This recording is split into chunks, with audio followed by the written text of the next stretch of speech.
all know that social media can be a great tool for any business, especially real estate, but it can also be very daunting. I decided that I needed to learn how to do better reels, and I went to a class that one of our title companies was offering, and I learned how to do amazing reels. Have I put it into practice? A little bit. But as God always does, there's always an underlying purpose, and that's where I met Daniel Flores. He was teaching the class. You did a great job. Even if I wasn't a great student. And he really taught us just a few little ways to tweak how you use your camera to make great reels. And we started a conversation, told him that Stacy and I were revamping and taking our podcast to the next level. And he said that he could help. And he really has. Thank you so much for the help and encouragement you've been already into our podcast life. And so we decided it would be a good idea to interview Daniel about social media. That's awesome, yeah. So if you want to give us a little overview of how you got here. Yeah, of course, yeah. So believe it or not, I have a background in real estate. So I actually got my license in 2016, and that was in Arizona. And during that whole time, I think we were talking about this earlier, I was involved heavily in my church. And so I was serving there as a musician, as a music director at that time. And then I got to serve for a short season as a campus pastor. And wild times because I was 26. Wow. So if you can imagine, amazing. The median age of our campus was 51. And so we were like in a more like a retirement area, And so one thing that I felt like it did for us is it helped us grow up very quickly. And so I'm thankful for that season, and I think it's interesting how sometimes, like you were saying, there's always an underlying purpose. I feel like that was an underlying purpose to propel us to then move to Texas. It connected us with the people that are part of the church that we moved out to be a part of. And then that opened up doors so that we could jump into the media space. When I moved out here, the first thought that I had was, how are people going to know I'm a real estate agent? How am I going to get any business? I had no family, no friends out here. And the people that I did know, they were already real estate agents. They're going to take all the business, And so I was like, I have to market for myself and I have to do video. And so I decided, okay, I'm going to buy a camera and I'm going to start just doing videos, hey, 3 tips for every buyer that every buyer needs to know. Here are 3 tips for every seller. But then I started quickly realizing, as I was my own videographer, my own editor, that I really started enjoying the creative aspect of it. Then it led into getting a job at my local church. So I started managing their social media, I started capturing content for them. And then it just developed into other relationships where I got hired from a friend for his brokerage. He was just launching it. So I was their content creator, his personal videographer and marketer. And then after that, in 2024, we launched Elite Media, which is our media company. And it's been nothing but amazing, and what a blessing, what a ride. I told my wife recently that this is probably the most fun I've ever had in my entire life working. And so it's fun. I feel like I'm passionate about what I do. And I think in turn, my clients see that, they benefit from it. And then my kids and my family get to benefit from it too, because they get a happy dad when I come home. So happy dad, that's happy right, life. That's right. Yeah, that's right. That's right. Yeah.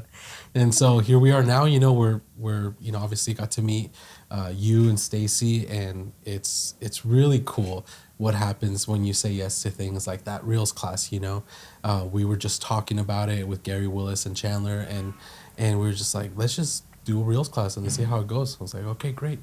And it was awesome just meeting, folks from that class. And now it's turned into business opportunities, business relationships, and I wouldn't change a thing about it. So yeah, I'm honored to be here. That's great. Yeah. And we loved your joyful spirit. Oh, thank you. It's very, very contagious. Yeah. Yes. That's awesome. Well, I'm sure glad that you decided to get into the social media and the photography, because I'm not sure I'd want to be competing with you for listings. Because exactly. Oh my goodness. Thank you, Lord. There's enough fish in the pond, right? So there's seriously, I know that it feels like our market is so saturated. Even for me, like I think about other videographers, other media people. But the reality is, like, we all have something different to offer, right? And so the whole point of doing videos and showing up on social media is like, one, you're building your brand, but two, it's like you're showing people why you're different. You know, why they should go with you rather than, you know, the other person, you know, across the city. And so I think there's so much value there. The other thing too that I tell people is, like, when you do social media and people see you showing up, like, one, it's kind of like a filter process, you know, because they see you and they get to know who you are. And sometimes they'll decide if they want to work with you or not. And so they might not reach out, and that's okay, because that's probably not the person you wanted to work with anyways, right? So, yes. I love that. So yes. I think there's so many, you know, benefits to just showing up and doing the thing. Yeah. That's really good. You hit on a point about social media, your faith, and alignment with your faith, and how that, you know, exudes through your business. How do you, through social media, as you well know, there's some platforms there that are a little challenging to navigate through and still show who you really are, which is, you know, faithful and loyal to Christ. So how do you navigate those social media? I think you hit on it. Basically, you don't do business with people that doesn't understand that, but hit on that a little bit for us. Yeah. So I would say, you know, like, the first thing that before anyone should go into business is, like, they should really determine what their values are, right? Yeah. And so for us, I mean, you know, obviously our values are Christ-centered. Like, we believe, you know, in biblical principles, you know? And so there are a lot of things that we do from a business standpoint that, you know, that would align us in that way. So, like, you're probably not going to see Elite Media doing, you know, modeling photography or things like that. It's just not our thing, you know. There's probably other people, other avenues that will fit that. But for us, it's more like, you know, I think what's really cool about just even your question is that, and even as I mentioned earlier, we get to work with it. Like, a lot of the people that we get to work with are, like, faith-based or, you know, faith-centered. And it's awesome because I'm like, yes, those are my people, you know. And it's like, then you just feel like you connect so much quicker, so much easier. There's a mutual understanding. You know, I feel like, you know, being now in DFW, right, it's very much become a very hustle culture kind of feel. Like, I mean, I think there's influence from Dallas that's coming into Fort Worth, and it's, like, very fast paced, you know. And the thing is, like, with that, a lot of people think that they have to be hustle culture, work 7 days a week, nonstop. And there's, like, there's some people that do that, and I'm like, hey, that's you know. But I'm like, I'm going to take one day. God took one day, and he didn't have to, you know? And so, and he called the Sabbath, he sanctified the Sabbath, and he made it for us. And so I'm like, okay, I'm going to do my part and take that one day, you know? And I'm not going to be crazy about it. I'm not going to be religious about it and make it weird. Like, I'm taking the one day. I'm doing the things that I feel rest through, you know? And sometimes maybe that's fishing, maybe that's hanging out with my kids, you know? Whatever it is.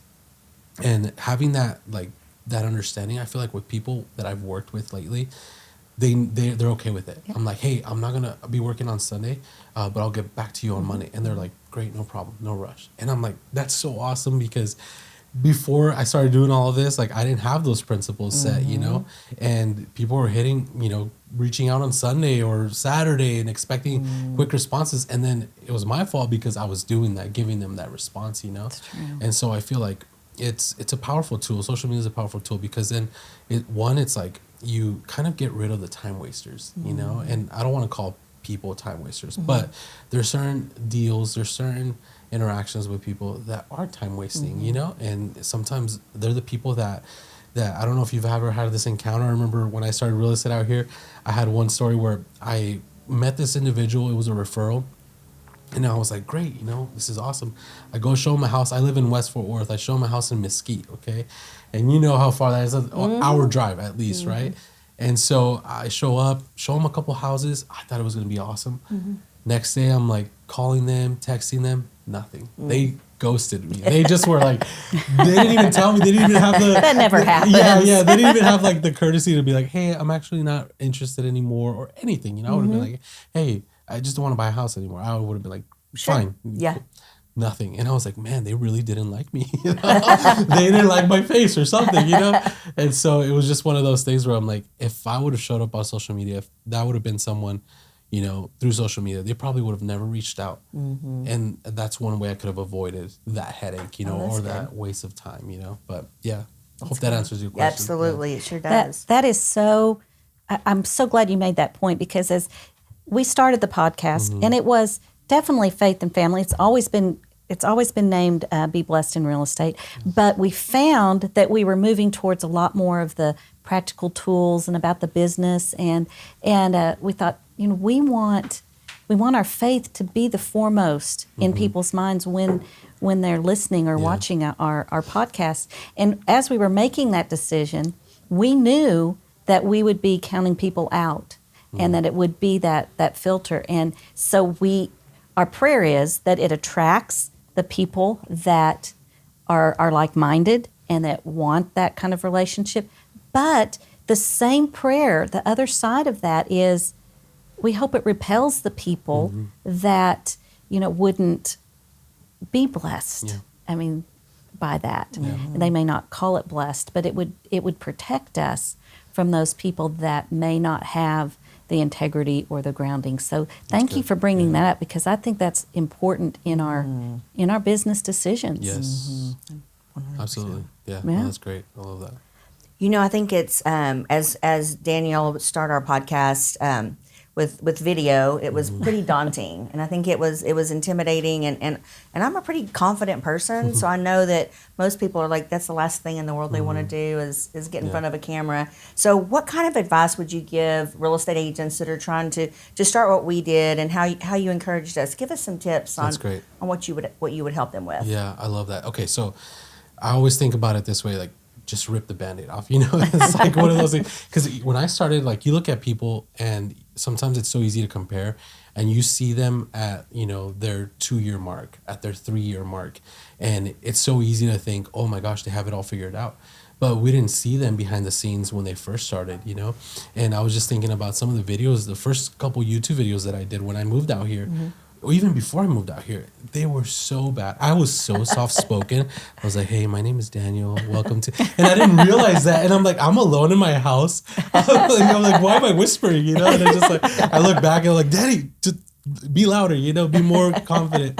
But it's just funny because now I'll look back at stuff that I was doing a year and a half ago now, and I'm like, oh, I've changed so much. Now I've learned other things, and I've practiced, I've exercised this skill set, And one of the things that I really try to grow in the last year, even in this year too, that I'm continuing to try to develop is my communication skill. It's a skill set that I feel like everyone has to have, especially in sales. You have to have a strong communication skills, and it's something you sharpen.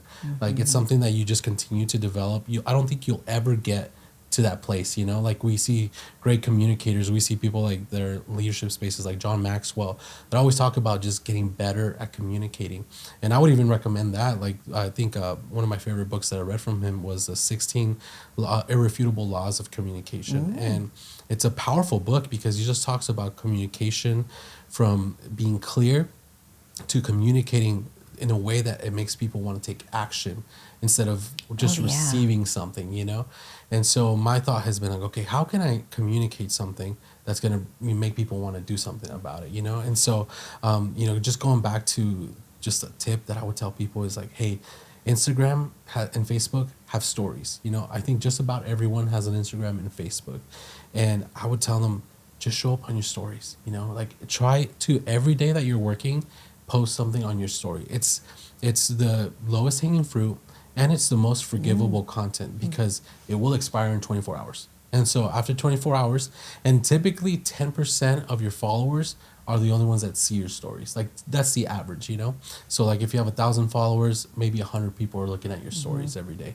And what's cool about that is like, you bring them into a whole different perspective of your life, So on my stories, I like, on the weekends, I like, when I have time, I like cooking, I like grilling outside. And so I feel like there's this base of my followers that love that type of content. So when I'm making a brisket, they're like, oh my gosh, that looks so amazing. But it's cool because now I'm like engaging that side of my followers, And then there's other followers of mine that like it when I do really dumb, funny stuff, So like, we have like some funny videos that we've done that are just silly, But I do them because I'm like, it appeases that side of people and it keeps them engaged, And then every day I'm showing up doing my good morning, like I did earlier before we started this episode. I said, hey, good morning. I was missing in action this morning, but I'm here, just sharing with them what I'm doing. It's more like I don't know if you've heard of the term vlog. It's like you're showing people through a video what your day looks like, you know? And it's really neat because then one, it shows people what you do, right? Like you stay as a real estate agent, you stay top of mind, right? And then it shows people that you're busy. I've always learned that one, you have to stay top of mind so that people can remember that you're the person to hire. And then two, you have to show that you're doing the job that you're saying you're doing, because people want to hire the people that look like they're busy, you know, look like they're doing the thing daily. And so I'm always just like, okay, it's going to show people. I've realized that they won't like not hire me because I'm busy. They actually want to work with me because I'm so busy. And it's the wildest concept, you know, but I feel like it's been so true. They'll see me on my stories and then they'll just continue to, you know, reach out. And so I would say that show up on your stories. It's the easiest way to do it. You don't have to talk. You can just walk into it slower. A lot of people, that what they do is like, let's say you have an office, like your brokerage. You can do like show your feet, you know, you're walking into the office and then show the logo of the office in the background. Just show people like, hey, this is my workflow today, you know? And it's super easy, like not intimidating. You're not showing your face, nothing like that. But you're showing people that you're showing up to work. And so there's that. And then later on, you could get more confident. Say, hey, good morning, guys. Have an amazing day today. Or good morning, just locked up a listing. I can't wait for you guys to see it. You know, just things like that that kind of pique a little bit of an interest. And then the other thing I would say is, if people are able to, the second easiest type of content to do is like this, a podcast setting. Because if you get 1 or 2 or 3 people like we have right now, it's so easy for a conversation to just flow. And I usually tell people, like, if you can get a friend or 2 in the, you know, colleague, sometimes you can invite even people in the industry, like an inspector that would be so excited to be a part of it. You know, you can invite for sure. a roofer, you know, just whatever. Like they'll feel like, oh my gosh, I would love to be a part. Yeah. Tell me when, you know, and they'll clear their schedule so you could be a part. And it's just such a cool way, because then you can collaborate on those posts when you make it. And now you're reaching their followers, and then they're also benefiting because they're reaching your followers. Right. So it's just a powerful tool. And I would say show up on your stories. That's the way to start. And then, you know, if you can have a podcast conversation style, that's another easy way to, just get started. Okay, I'm just going to scroll because you just answered about 4 of our questions all at once. So let's see, where are we now?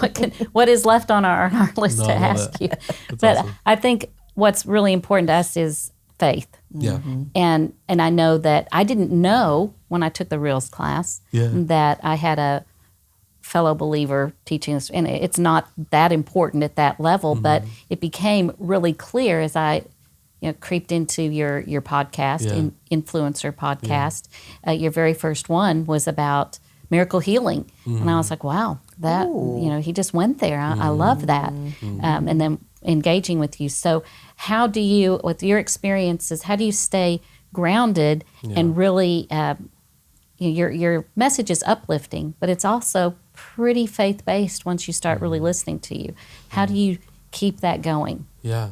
I feel like our calling in life, I think there's always this, like, sometimes it's so easy to swing the pendulum on opposite ends, and it's hard to, like, figure out.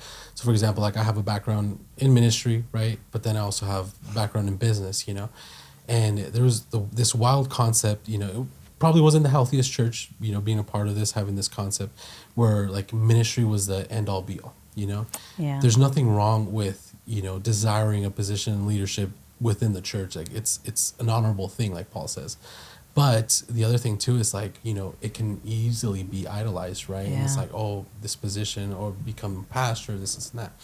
But what's not to say that the calling outside of the church in the marketplace for a business owner is just as important, it's just as high of a calling, because I'm like, we're ambassadors of the kingdom wherever we step, like, even if I'm doing my content, I have a lot of people that, don't believe, that follow me, and I'm still showing up. Like, sometimes in the morning, I'll come in the office, nobody's here, I'll play worship music, and then I'll take 10 minutes and do a moment of gratitude. And I won't ask God for anything, and I'll just thank him for everything. And if I can't take 10 minutes to thank God nonstop, then I have an ungratefulness in my heart, and so there's something that there's an unawareness of, like, all the things that God has done in my life. And so I'll just take time. And I remember one time I posted that, and I had one of my clients texting or messaged me, and she was like, hey, thank you for sharing that.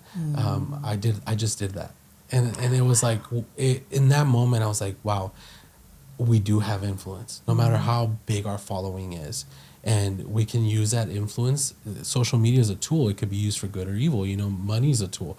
It could be used for good or evil. And it's like we have the opportunity to use this. Like, why would I be, I tell people all the time, like, you need to be unapologetic of the resource that you have with social media and the calling that you have. So like I'm unapologetic with my calling in the media space. And because I'm like, we're going to be the best at what we do. We're going to represent God properly, you know, in our excellence. And it's because like I feel like I'm called to this, you know. And when I have conversations with people, if somebody's struggling with something, you know, there's an opportunity to lead them in that moment, you know. And so I feel like there's been a lot of things, you know, we talked about, you know, being just to share quickly about our story. I feel like this has kind of been the grounding for us was, you know, when we became pastors in 2018, we were 26.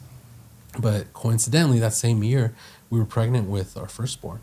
Then we find out that at 20 weeks that our firstborn was not going to make it. And so he had developed something, an encephaly, so his head wasn't developing properly. They recommended us to abort, and we were just like, well, I told my wife, I was like, if your health is not going to be affected, you know, like I propose let's put, you know, our money where our mouth is, and let's believe for healing, you know. And so we believe for healing. We got to the point where, so she was pregnant in end of 2017, all the way until May 2018, and we, you know, she was going through delivery at that time. Baby wasn't due until June, and we had baby for 30 minutes. He lived for 30 minutes, and then he passed on, you know. But in that moment, it was almost a shock for us in that moment, because we were so convinced that he was going to live, because we were like, we had set our faith like, hey, he's going to be healed. He's going to be healed, you know? And then even after that, processing that, you know, as young pastors, like all this new season, it was just so crazy. Like I realized in that moment that, you know, that like the scriptures that we've always read, like that God draws near to the brokenhearted, were just so true, you know?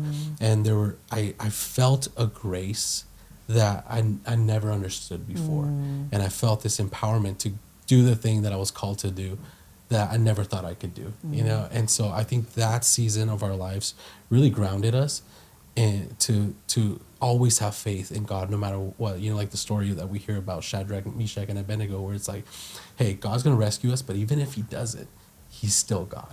So that was a scripture that we stayed on and we held on to. I'm like, even if he doesn't heal Leon, like, he's still God. And so I think in our life, just even fast forward a couple of years, like we've just realized, you know what, even if God doesn't bless this, or, you know, he's not calling us in this, he's still God. And so I think just processing everything that we do under that understanding and perspective, I think that's just really how we've operated in our business, you know, in our lives. It's like, okay, God's got this. Like I'm not worried. One day we're going to get to heaven. I'm going to get to see, you know, our son, and like, it's good. You know, there was a healing process that went after that and all of that. And just such a beautiful season to really see how like you feel like you're getting pulled back, right, in those moments.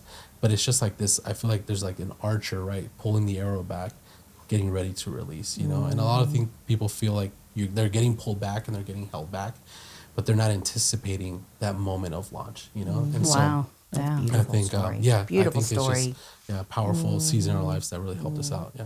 That's beautiful. And so how do you, have you told that story on a podcast, or was that something you? It was very like, I did it once in that podcast that you mentioned, but it was like very subtle. Yes. You know, I didn't really go Well, into thank you details so of much it. for Yeah. sharing that. Thank you. That is really, really good. You know, I think on social media, for these real estate agents out there that are watching today, I think they would really like to know, like, what is the next big thing? What's the thing?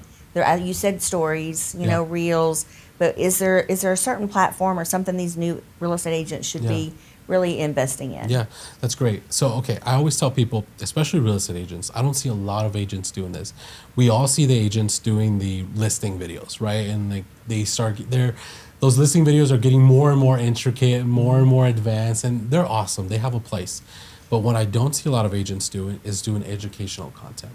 And I get it. It's the boring content, right? It's like the content that not everybody wants to do. It's the, hey, this is what you need to do to get your credit from 500 to 700, you know, or 650 to be able to buy a house. And so I think that's where a lot of people are missing out, because here's the thing. If you focus on the educational content, maybe you won't get as many likes. And I get it, because I do the same thing whenever I do educational content. It doesn't get as much traction on the metrics, right? But you still like stay top of mind. And then when people are ready to buy, I've seen it happen before where it's like, you know, people that I've seen do this just consistently, they're the ones that always like people trust, you know, and they're going to want to hire them because you come off as this person that knows what they're talking about. You come off as this expert. And then here's the other thing, like if you ever wanted to be in a place of leadership as a real estate agent where you want to lead other agents and a team and a brokerage at some point, why not do that? Because then now you've not only positioned yourself as the authority over the buyers and the sellers, but also over the real estate industry, you know? And so I think it's a powerful tool that so many real estate agents are missing out on.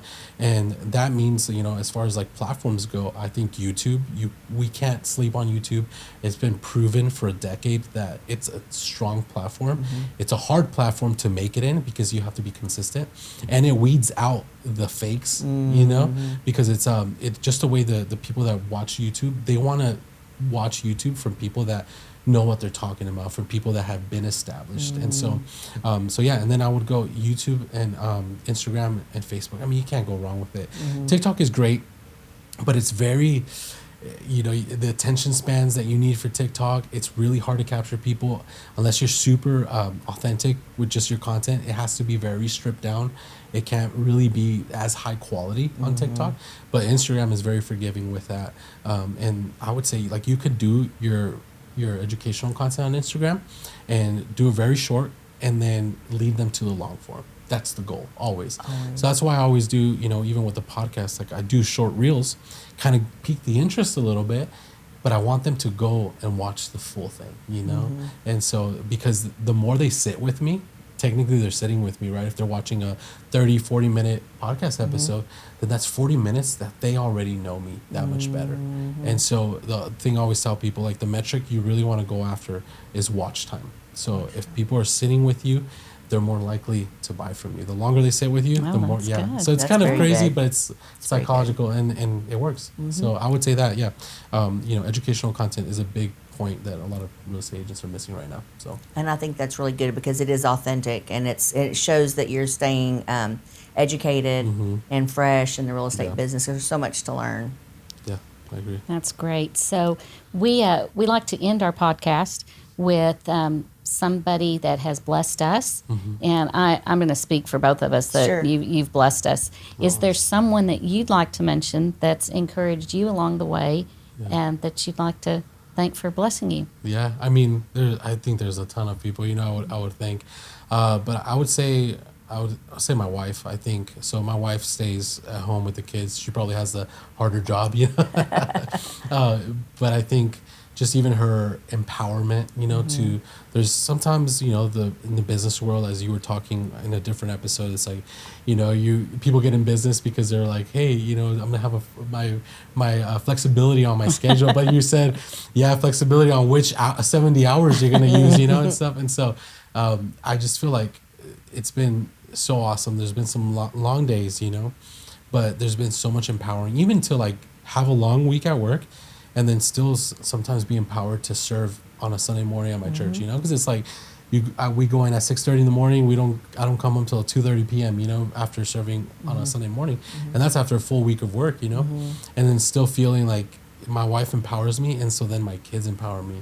And you know, my oldest son will just be like, all right, Daddy, love you. We'll see you later. And, you know, can't wait till you come home and go worship, go have fun. And I'm like, that's the best, you know? I'm like, oh my gosh, like it always messes me up, you know? Because there's moments where I'm like, I don't want to go because I just want to be with my family, you know? But then when you feel that push and that support, you know, and I have my wife to thank for that. I think even starting the business, like, I mean, it was you know, there's always a risk starting anything, you know, but even in the media space, like, you know, first year in business, we had to spend, you know, $40,000-$50,000 worth of gear, and just like it's a lot, you know, and you're like, oh my gosh, is this really gonna work? But there was just this trust and this, empowerment. Like I keep saying that she's like, just do it.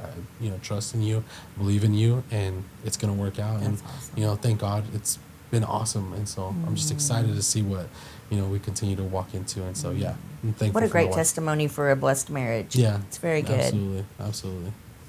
Yeah. Well, I know we've gone a little over, but I'd still like to do the rapid fire. I think Sure. Yeah, it'd be let's do fun it. to end Let's do with it. Sure. with that. So I'll start. Instagram or TikTok? I would say Instagram. Ooh. Yeah. Okay. Video or photo? I would say both, but definitely video. But definitely Yeah, video. Definitely video. I think you capture so much more essence than photos. Yeah. I've noticed that on the podcast, that if you're watching a podcast, you really are more engaged than if you're just listening. Mm-hmm. So I think that active motion really does make a difference. It does. Yeah. Okay. Good point. Highly edited or just raw video? Okay, that's great. That's a great question. I would say raw. Whatever, and then here's the other thing too. Whatever keeps you consistent. That's what you should do. Like the thing that will stop you from posting consistently, like get away from that. So stick with raw. I think people are going more towards that right now. They want more authentic feeling things, and so make it look good, but you don't have to do any hyper edits or anything like that. I like that. Yeah. That is really good. Unfiltered. Unfiltered. Yeah. Post daily or 3 times per week. Again, I would go back to whatever you can keep up. Yeah, so that's good. the more you post, I mean, the better it is, the more people will see you. But then if you start losing quality and you're just posting to post, and everybody's like, oh, they're just getting their stuff from Canva, it's not going to do as well. Right. I'd rather you Okay. take your time and just post 3 times a week and let it be amazing, intentional content that you took time to plan out and shoot. And I think that's going to do much better. Yeah. I love it.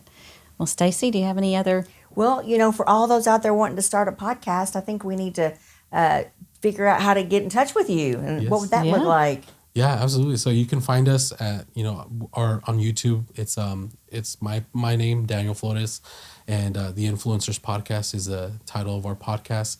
You can find us on Spotify. You can find me, my personal, on Instagram is Daniel M as in Mike Flores, and then my media company is Elite Media Texas and EliteMediaTexas.com. So yeah.